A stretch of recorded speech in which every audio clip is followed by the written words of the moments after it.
नमस्कार दोस्तों, आपका स्वागत है हमारे चैनल स्टडी विद पीके में। दोस्तों आज हम पार्ट 2 यानी कि 16.1 कक्षा 11 प्रायिकता पढ़ाएंगे। तो दोस्तों चलिए एक्सरसाइज स्टार्ट करते हैं।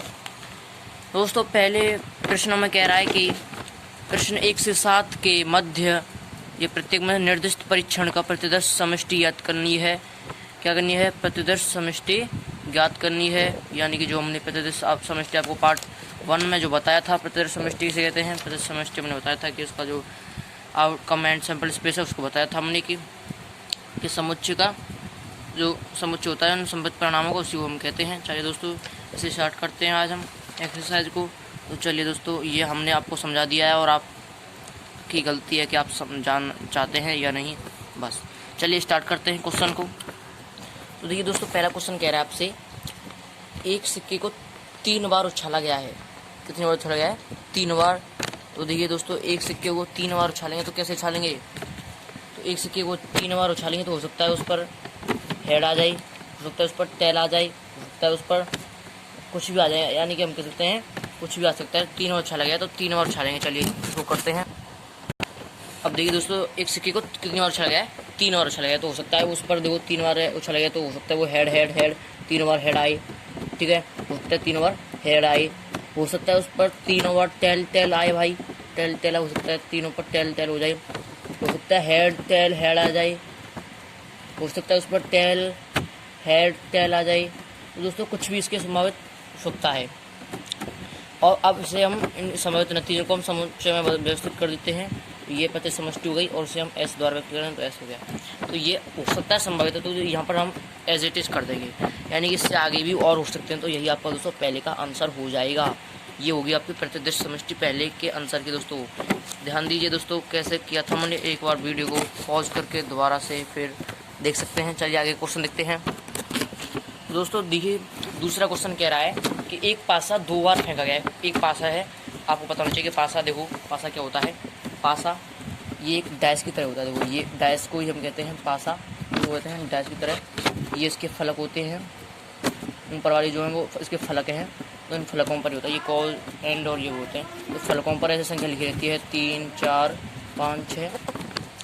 तो ये फलक होता है आपका। ठीक है दोस्तों, इसे देख लेना, एक गौर से देखना इसको। तो ये फलक होता है। तो वो कह रहा है कि एक पासे को 2 बार फेंका गया है। तो जब 2 बार फेंका गया तो हम कह सकते हैं उसमें ये, अब हम ये कह सकते हैं कि जो 5 पृष्ठों पर 6 संख्या होती हैं तो हम कह सकते हैं या तो 1 हो सकता है, पास से फेंका गया 2 बार तो हो सकता है 1 आ जाए, हो सकता है 2 आ जाए, हो सकता है 3 आ जाए, हो सकता है 4 आ जाए, 5 आ जाए या 6 आ जाए, कुछ भी हो सकता है। तो इसी को हम क्या कहेंगे? ये कहेंगे हम इसे प्रतिदर्श समष्टि एस बराबर ये हो गया इसका, इस संभावित नतीजे इसके, ये प्रतिदर्श बिंदु है इसके अंदर वाले। तो हो सकता है कोई भी आ जाए इसमें से, तो वही आपका दूसरे का आंसर है। तो ये आपका ठीक है दोस्तों। चलिए अगला क्वेश्चन देखते हैं। दोस्तों क्वेश्चन चौथा कह रहा है, एक सिक्का उछाला गया है और एक पासा फेंका गया है। तो दोस्तों एक सिक्का उछाला गया है और एक सॉरी दोस्तों, क्वेश्चन नंबर 3 आपका। क्वेश्चन नंबर 3 देखे हैं पहले। एक सिक्का 4 बार उछाला गया है। कितनी बार उछाला गया है दोस्तों? एक सिक्के को 4 बार उछाला गया है। तो हम क्या कहेंगे? एक सिक्का जो 4 बार उछाला गया है तो हो सकता है उस पर हेड हेड हेड आ जाए 4 बार। दोस्तों ये पहला क्वेश्चन था, उस पहले क्वेश्चन की तरह ही है। जैसे पहले क्वेश्चन हमने किया था वैसा ही ये होगा, तो उसे भी ऐसे ही करिए। अब दोस्तों अगला दिए, हो सकता है हेड टेल आ जाए, हो सकता है टेल टेल टेल टेल आ जाए। दोस्तों कुछ भी हो सकता है, तो एज इट इज कर देंगे तो इसी को समुच्चय बन जाएगा ये एस बराबर। तो ये इसकी प्रतिदर्श समष्टि हो जाएगी। दोस्तों आगे तक आपका करना काम है, तो हमने इतना बता दिया है, ये आपका आंसर हो जाएगा। इससे अभी आगे जो बन जाएगा आप उसे कर दीजिए। आपकी तार की क्षमता के ऊपर निर्भर करता है कि आप कैसे करते हैं। ठीक है, चलिए अगला क्वेश्चन देखते हैं दोस्तों अगला क्वेश्चन कह रहा है आपसे, चौथा वाला, एक सिक्का उछाला गया है और एक पासा फेंका गया है। दोस्तों क्या कह रहा है क्वेश्चन आपको ध्यान से देखिए। क्वेश्चन आपसे कह रहा है एक सिक्का उछाला गया है और एक पासा जो है वो फेंका गया है दोस्तों। ठीक है, तो इसको कैसे सॉल्व करेंगे चलिए देखते हैं।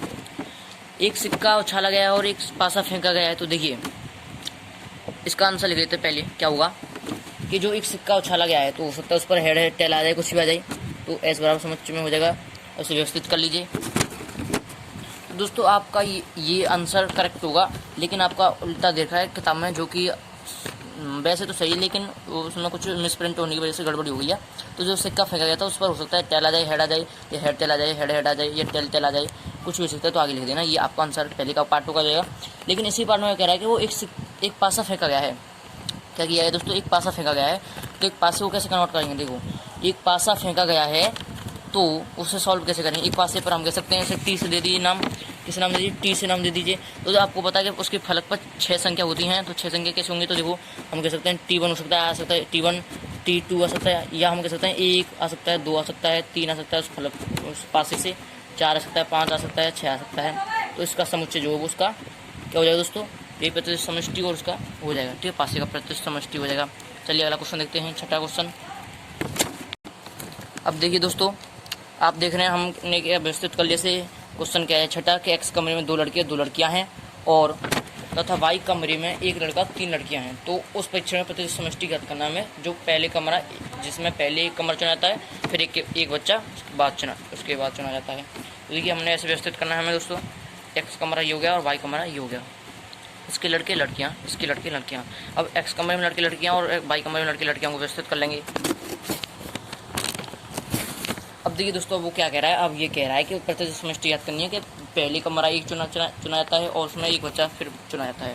तो दोस्तों क्या हुआ इस मैटर में, इस मैटर को सॉल्व करते हैं। देखिए मैटर ये कह रहा है, अब इसे हम सॉल्व कैसे करेंगे, तो हो सकता है पहले कमरा एक्स चुन लिया जाए और उसमें 2 लड़के हैं, तो पहला एक लड़का B1 तथा एस बराबर हम कहेंगे, दूसरा लड़का हो सकता है एक्स B2 हो, तो 2 लड़के हो गए। अब एक्स कमरे मान के चलिए, हो सकता है पहले एक्स क्या हो जाए G1 हो जाए, एक्स G2 हो जाए, एक्स G3 हो सकता है, ठीक है दोस्तों।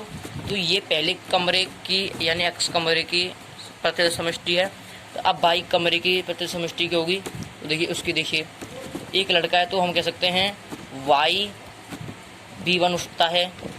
अब हो सकता है कि अब उसमें 3 लड़कियां हैं तो हो सकता है वाई B2, वाई B3, ठीक है। तो दोस्तों ये हो जाएंगी, सॉरी एक लड़का है तो एक लड़का, और ये G1 G2 और ये YG3 हो जाएगा। तो ये हो जाएगी इसका प्रतिशत समष्टि। तो दोस्तों कैसा लगे आंसर, ये क्वेश्चन क्लियर हुआ। अब चलिए अगला क्वेश्चन देखते हैं, 7वां। दोस्तों नहीं समझ में आ रहा हो तो वीडियो को एक बार पॉज करके दोबारा देखें, आपको समझ में आ जाएगा। चलिए अगला क्वेश्चन देखते हैं, 7वां। तो दोस्तों पार्ट 1 में आपके 6 क्वेश्चनों को क्लियर करा गया था, अब 6 क्लियर करा गया है। अब अगले पार्ट में हम 7 क्वेश्चन से 14 क्वेश्चन को कराएंगे दोस्तों। तो दोस्तों कैसे लगी ये वीडियो, अगले पार्ट के लिए तैयार रहिए।